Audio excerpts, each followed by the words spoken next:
O brasileiro é muito consumista e imediatista, sendo facilmente induzido pelas promoções de mercado. É o que defende Miguel José Ribeiro de Oliveira, presidente executivo da Associação Nacional dos Executivos de Finança. Segundo ele, uma das maiores armadilhas para os brasileiros está na compra a prazo. O brasileiro gasta muito por impulso, não se programando para a compra. Desse modo, se colocarmos um cartaz com uma TV de R$ 800 para 500, o consumidor vai achar que está fazendo um bom negócio. Quando, na verdade, a TV sempre custou R$ 500, mas na venda a prazo sairá mais cara. Outra armadilha, segundo ele, é a venda a prazo sem juros, o que não existe, pois o valor sempre está embutido. Para o analista de sistemas Marcos Eduardo, as pessoas são extremamente influenciadas pela mídia e pelo meio social. O ser humano ele é muito influenciável, né? E a maioria das pessoas a gente vê que se deixa influenciar pela mídia, pelas questões sociais, né? E por causa disso acabam querendo ter algo que no momento, né? Não que ela não possa ter, sim, a gente pode ter o que a gente quiser. A população, de forma geral, é consciente que o brasileiro é bastante consumidor. Eu acho que a mentalidade do brasileiro é para gastar, é o momento, entendeu? O brasileiro não costuma a longo prazo não, é tipo assim, é o momento. Entendi. O povo brasileiro também gosta muito de promoção, né? Então mesmo com a crise, eu acho que a promoção ainda chama muita atenção e eles acabam consumindo, mesmo que estejam apertados. A mentalidade da maioria das pessoas é trabalhar para ter dinheiro e pagar as contas. Poucos pensam em guardar e até mesmo em investir. Eu participei uns 2 meses atrás de um evento, né, especificamente sobre finanças, e uma coisa que eu pude perceber é que as pessoas que são ricas não são necessariamente aquelas que têm muito dinheiro, mas são aquelas que conseguem poupar e investir, né? E existem muitos casos de pessoas que têm fortunas e fortunas, só que estão afundadas em dívidas e dívidas. 69% dos brasileiros não guardam dinheiro, enquanto 52% não conhecem as vantagens financeiras de ter uma poupança. Segundo dados da recente pesquisa encomendada ao IBOPE pelo Serasa, os brasileiros têm dificuldade em poupar e se endividam com facilidade, porque não há um sistema de ensino voltado à educação financeira dos jovens brasileiros. Crescemos familiarizados com o fato de que, para conseguir as coisas, precisamos nos envolver em prestações. Como resultado, há no Brasil um alto índice de endividamento pessoal, avalia Bruna Almeida, consultora financeira da CF Brasil. Eu sempre recomendo, oriento alguém que faça um investimento, que a sobra investida é lucrativa. O brasileiro tem a mania de não se precaver, ou seja, ele não poupa. E não poupando, o futuro está comprometido. Infelizmente, isso é verdade. Olha, existem diversos tipos de investimentos, né? Poupança não aconselho, porque com a nossa inflação alta do jeito que está, você só vai perder dinheiro na poupança, tá? Hoje, se você quer um investimento de baixo risco, né, eu aconselho o Tesouro Direto. Ele consegue dar aí um retorno acima da inflação, tá? E se você quiser um investimento um pouco mais arriscado, talvez você verificar algum tipo de terrenos, imóveis, algumas coisas que valorizam, né, que tem uma valorização em um curto tempo de prazo, com um retorno também um pouco maior. Apesar de a poupança ser o investimento mais comum entre brasileiros, ela não é a única forma de poupar dinheiro. Muitas vezes, inclusive, ela pode ser desvantajosa para a situação do poupador. Por isso, especialistas recomendam que, para cada situação, é preciso considerar as características de cada tipo de investimento para escolher o melhor. Se a intenção é comprar um imóvel ou poupar para a aposentadoria, por exemplo, um tipo de investimento pode ser mais apropriado que o outro. Olha, eu acredito muito no respeito, tá? O respeito pela sociedade, pelas coisas e também pelo dinheiro, né? Eu vi de um profissional da área de finanças uma coisa muito interessante. Ele fala que até hoje ele tem respeito sobre o limite de quanto ele gasta, tá? E hoje esse profissional ele é multimilionário e ele tem um teto de gasto. Então ele fala, uma coisa que eu aprendi desde o início é ter respeito pelo meu dinheiro, né? Isso me impactou bastante e hoje eu venho aplicando isso na minha vida, né? Por mais que eu tenha dinheiro para gastar, mas eu tenho o respeito pelo meu dinheiro e também, lógico, eu tenho um propósito de querer investir e tudo mais. E ninguém melhor do que o Davidson da WhatsApp para falar sobre esse assunto. O quadro Entrevista de hoje é com ele.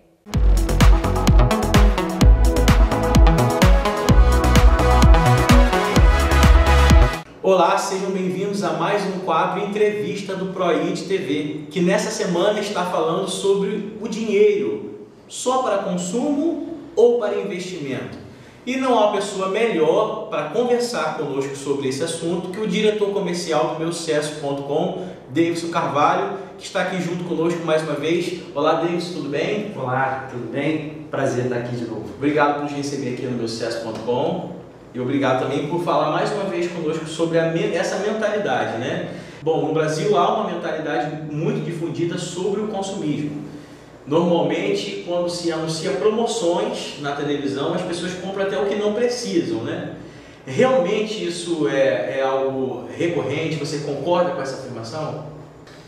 Bom, Thiago, esse é um tema muito importante porque realmente existe uma cultura desde pequeno, né, uma cultura consumista. Então, nós fomos criados para consumir, né, falando mais da cultura nossa brasileira. Então, assim, falta muita educação financeira, né? Aliás, eu defendo a tese de que as escolas deveriam colocar isso no currículo, né? A educação financeira deveria fazer parte da formação de uma criança, né? A criança já desde pequena ela deveria ter uma consciência do que é o dinheiro, né? De como o dinheiro deve ser administrado. Isso é uma deficiência que nós temos, né? Além do ensino, acho que uma coisa interessante é que as crianças elas vão reproduzir aquilo que elas veem em casa. E há pouco tempo eu tive contato com duas crianças e com duas mentalidades diferentes. Uma claramente guardando dinheiro para conquistar algo maior, e a outra, todo o dinheiro que ela recebia, ela comprava um biscoito, uma pipoca, e isso se aprende em casa, né? Exatamente. Claro que a gente não deve delegar, obviamente, né, as coisas para a educação, né, curricular, escolar, mas, obviamente, também tem o seu papel. Agora, é claro que em casa é onde tudo começa. E realmente você tem razão, o exemplo vem de casa. Então a cultura é uma cultura que já vem do pai, do avô, né? Onde normalmente não se ensina para a criança o que é o dinheiro, como administrar o dinheiro e a importância de poupar, a importância de guardar, né? De se preocupar muito mais com o que está se guardando do que o que está se gastando, né? Isso começa desde cedo. Mas a boa notícia é que é possível se corrigir isso, né? A partir do momento, eu, por exemplo, sou um exemplo clássico disso. Até há alguns anos atrás, eu vivia em função de gastar, né? Tudo que eu fazia era em função de consumir. Até o dia em que eu aprendi. É possível aprender, é possível você cortar essa inércia e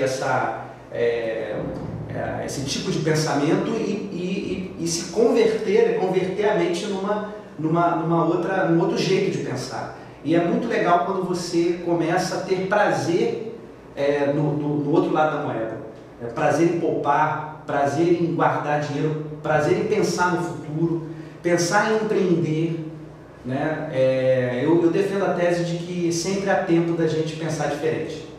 E na verdade as pessoas normalmente elas trabalham com uma planilha de entrada e saída, né? Recebe X, vai ter X e todo mundo fica feliz se der empate, né? Se tudo que entrar, sair direitinho, pagar as contas. É claro que hoje há um grande número de pessoas que está endividado, né? Sempre houve, com crise, sem crise, sempre houve endividamento, porque isso também está muito ligado a uma consciência, uma educação, uma disciplina financeira. Mas existem gastos que podem estar ligados a investimento, né? Você pode ter um valor que você retira da tua planilha ali para investir em algo, né? E essa mentalidade falta. Só concordando com você, quando a gente fala de uma cultura bem próxima à nossa, que é americana, é comum guardar dinheiro para a faculdade, guardar dinheiro para a aquisição de bens, né? Eles têm uma mentalidade assim. A gente ouve pouco falar de poupança, né, no Brasil. Você acredita que isso está ligado à mídia, né, a grande força da mídia, ou não? Isso é assim do caráter do brasileiro mesmo? Não, eu penso que é a cultura mesmo, né? As pessoas, eu acho que falta, Tiago, propósito, né? Quando você tem um projeto, quando você tem um propósito, quando você tem um objetivo para você chegar, tudo faz sentido. Por que uma pessoa que não tem um objetivo, um sonho, um ideal, um propósito, ela vai guardar dinheiro? Ela não tem motivo para isso. Ela vai vivendo ali, né, sem pensar muito na vida dela, sem pensar no futuro. Quem não pensa no futuro vai guardar dinheiro para quê? Né? Às vezes eu vejo até pessoas falando assim, mas a gente morre e fica tudo aí.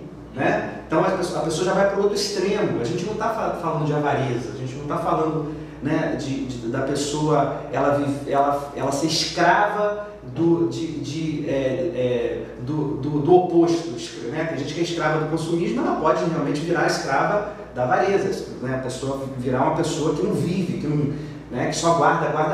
Não é disso que eu estou falando. Eu estou falando que tudo tem que ter um propósito por trás. Então, por exemplo, quando uma pessoa ela entende que ela precisa poupar para alguma coisa, para investir numa educação, num curso, ou na aquisição de um bem, né? Ou até mesmo um dinheiro para uma emergência, passa a ter sentido. Então ela começa a entender, não, então faz sentido eu guardar aquilo ali. Quando você tem um propósito, quando você tem um objetivo, é porque, infelizmente, eu arrisco dizer, a maioria das pessoas vive uma vida por viver, né? O cara vai vivendo, trabalhando, consumindo, então aquilo que ganha, gasta, né? E vai vivendo, sem pensar, sem planejar, sem ter um olhar no futuro.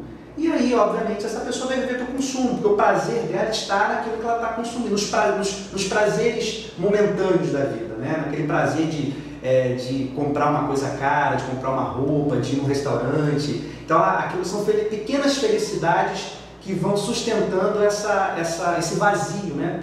Essa vida vazia, que não tem um propósito, não tem um sentido. Isso, e a gente está até falando de pessoas normais, né? Uhum. Porque tem as anormais, que são aquelas que gastam que não podem, sim, que ostentam... escravas do consumismo total. Exato, e às vezes para poder transparecer que está bem, por causa de uma classe social, por causa de um grupo de amigos, aí isso já é o extremo.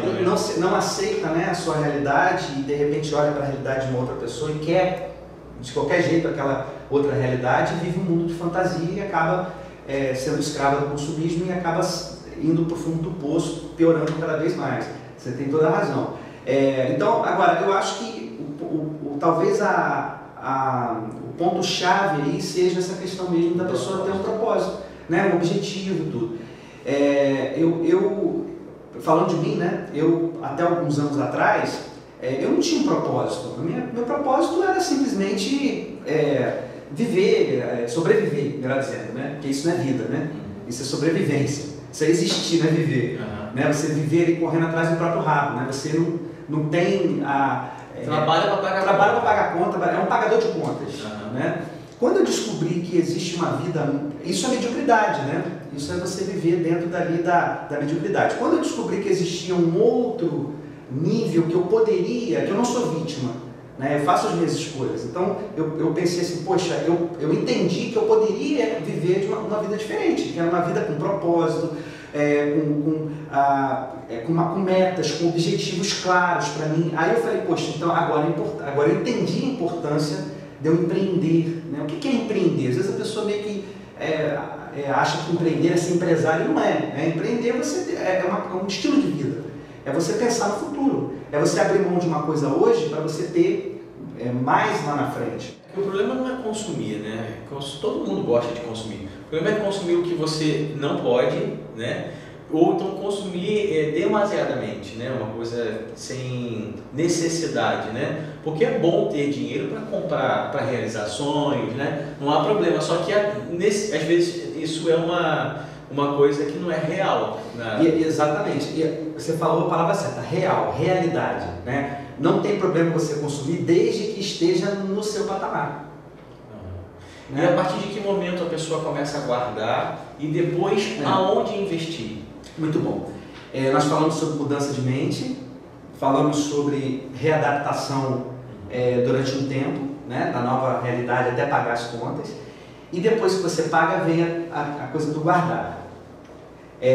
O guardar é muito interessante porque é uma atitude prática de uma mudança de mente, né? Então, ou seja, a prova de que você realmente se libertou desse consumismo é quando você mexe no bolso para você guardar um dinheiro que você não vai gastar naquele momento, né? Isso é empreender. Você está guardando pensando em alguma coisa lá na frente, seja no momento onde você precisa usar aquele dinheiro numa emergência, seja numa oportunidade de um negócio que pode aparecer, né, de um bem que de repente alguém está vendendo ali e você, poxa, é a hora de eu comprar, eu tenho um dinheirinho aqui para dar de entrada, para comprar. É porque quem tem dinheiro na mão sempre sai na frente, né? Com certeza. Inclusive, às vezes nem usa o dinheiro, justamente porque tem o dinheiro. Por exemplo, vou dar um exemplo para você. Banco empresta dinheiro para quem, normalmente? Para quem não tem dinheiro. Então, mas por exemplo, mas aí paga juros altos. Certo. Quando você tem dinheiro e precisa fazer, por exemplo, um investimento na sua empresa, se você já tem o dinheiro, o banco fica mais tranquilo de emprestar e a sua condição em negociar é muito melhor. Inclusive os juros. Por que você vai pagar juros se você tem o dinheiro? O banco vai pensar assim, não, peraí, esse cara tem garantias, né? Então eu vou baixar, eu vou emprestar dinheiro para ele com juros pequenininho. Por quê? Porque eu sei que se acontecer alguma coisa, ele vai me pagar. Então, dinheiro gera dinheiro. Né? Então, por exemplo, eu lembro que quando eu fui abrir minha primeira empresa, eu fui procurar o Sebrae na época, e o Sebrae, eu não sei a política hoje, mas na época, ele falou assim, não, a gente vai te emprestar dinheiro, mas primeiro você tem que ter um ano de empresa, você tem que ter um faturamento de tanto. Eu falei, poxa, mas me falaram que eu teria ajuda, como que eu vou ter... Então, eu só tenho ajuda se eu tiver dinheiro? Mas essa é bem a realidade. É verdade. Então, quando você tem um recurso guardado, aquilo ali joga muito ao seu favor, né? E para você guardar, eu sempre dou uma dica, que é 20% daquilo que você ganha. Essa é a dica que eu sempre dou. Inclusive, quando as pessoas falam assim, mas o que eu posso gastar e o que eu tenho que guardar? Então, eu sugiro, aí, né, se puder ser 30, 40, 50, mas pelo menos 20%. Faz uma conta. Se nós tivéssemos guardado, faz a conta aí, você que está me vendo aí. Se você tivesse guardado 20% de todo o dinheiro que veio para sua mão durante a sua vida inteira, quanto você teria hoje guardado? Sem contar se em um determinado momento a pessoa não tivesse pego isso investido e feito isso virar o dobro. Eu não estou nem falando disso, porque pega esse dinheiro. Agora vamos lá, então vamos fazer uma outra conta. Se esse dinheiro você tivesse guardado e tivesse aplicado, quanto você teria hoje? Uma pessoa que ganha R$1.000, por exemplo, durante 20 anos, guardando R$200 por mês, é só você fazer se a gente fizer uma conta rápida aqui, vai dar R$2.400 por ano, né? R$2.500 aproximadamente, para arredondar para fazer a conta. Em 10 anos vai dar R$25.000. Isso corrigido vai dar talvez 30, 40 mil reais em 10 anos, ganhando R$1.000 por mês. Né? Então, só que assim, a pessoa não pensa nisso, né? Porque é aquela coisa do imediatismo. Eu quero dinheiro para comprar alguma coisa, eu quero dinheiro para... Se eu tenho uma televisão de 20 polegadas, eu quero uma de 40. Se eu tenho uma de 40, eu quero uma de 60. Se eu tenho um carro popular, eu quero um carro mais caro. E assim a coisa... David, eu quero te agradecer. Eu espero que você que está nos assistindo possa ter recebido esses conceitos. Eles são diferentes, né, do que a gente está acostumado, mas dá resultado para muitas pessoas, né? E a gente vê pessoas crescendo, né, e mudando a mentalidade, que isso é o mais importante. Você não precisa fazer o que todo mundo faz. Você não precisa andar como todo mundo anda, né? É bom pensar diferente. E eu quero agradecer ao David mais uma vez, né, por trazer, né, esses conceitos tão importantes, e espero que essa entrevista possa contribuir com a sua vida. Legal, Thiago. Só mais uma coisa. Aproveitando o momento que a gente está vivendo, né, que é um momento de crise, eu tenho visto várias reportagens, né, várias matérias falando sobre como que as pessoas estão empreendendo agora, como que a crise está revelando, né, novos empreendedores e aguçando a criatividade das pessoas para empreender. Gente, esse é o momento de empreender. Esse é o momento. O momento de crise é um momento onde você... porque assim, tudo é um risco, né? Na verdade, se você vê aí, não, mas o funcionário público... hoje não é mais. Não, a estabilidade. Né? Quando a gente fala que estabilidade não existe, está aí, ó. A crise está mostrando pessoas que estavam achando que não iam ter problemas de receber seus salários, tendo problemas, né? Então, já que tudo é um risco, arrisque numa coisa que mexa com o teu melhor. Arrisque numa coisa que faça você ir além do mediano, ali, da mediocridade, né? Você pode mais. A gente sabe que a gente sempre pode mais. Então, aproveitar esse momento de crise para pensar em empreender. Essa é a dica que eu deixo. E eu posso te dizer, Thiago, que planejando direito, sabe, fazendo planejamento, estudando, né, pesquisando, você vai descobrir alguma coisa que você vai fazer bem feito e vai conseguir, num momento como esse, ter sucesso naquilo que você vai escolher para fazer. Essa é a dica que eu dou. Aproveitar esse momento para